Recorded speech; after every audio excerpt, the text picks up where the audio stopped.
Hello, folks. I am Pramod Subbaraman, an NHS dentist in Hull, Scunthorpe, and Grimsby. And I'm here today to read to you 4 poems that I have written and published over the past year. I returned to poetry after a gap of many years during the first lockdown in April-May last year. And by July, I had started writing and submitting. My work began to be accepted mainly in the United Kingdom and the United States of America from around August onwards. And I've done reasonably well, with 21 poems accepted and more than 10 that have already been published. 4 of the poems that I have selected for the reading today are poems partly to do with my experience of migration, but a lot of the stories within would apply to many refugee situations as well.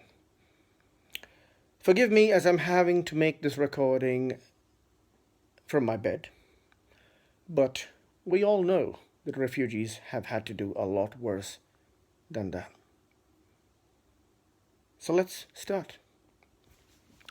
The first poem is Which Road Should We Take? And it was published by Green Ink Poetry in September 2020.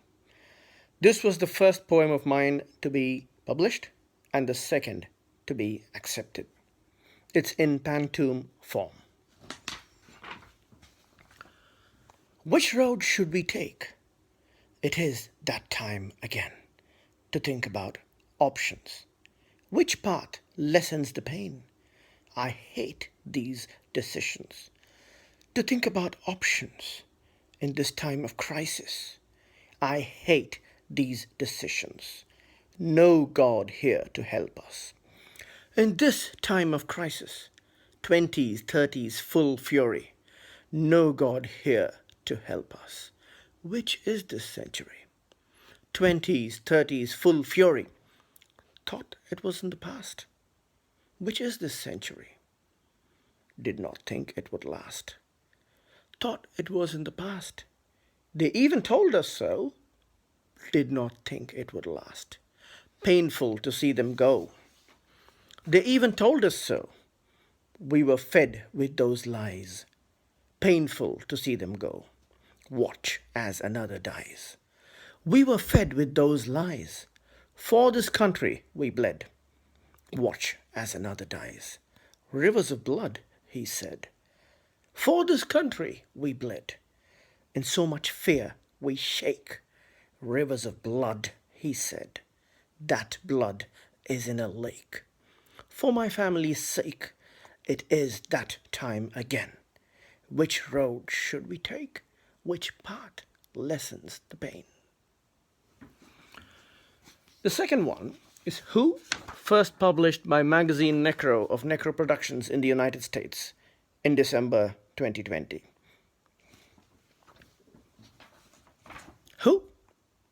When does a habit or a practice of a culture become a tradition?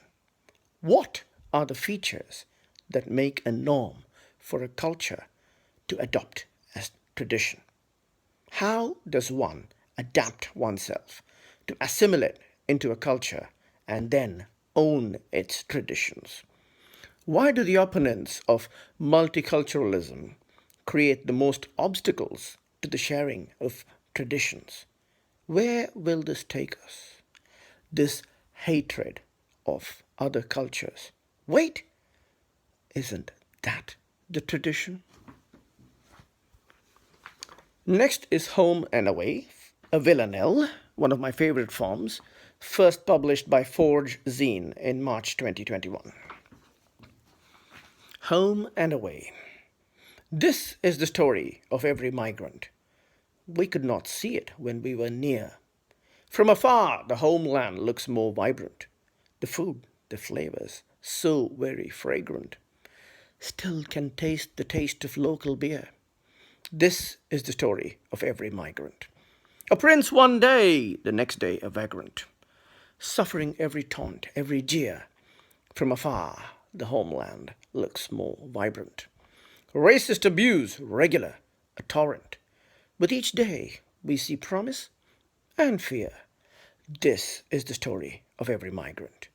Migration is itself a covenant, made under great pressure, signed right here. From afar, the homeland looks more vibrant. Just thinking about it, we fall silent. We are now here, and we are nowhere. This is the story of every migrant. From afar, the homeland looks more vibrant. The final one is English winter, a very personal experience of my first few days in the country. First published by Greening Poetry in June 2021, actually 10 days ago.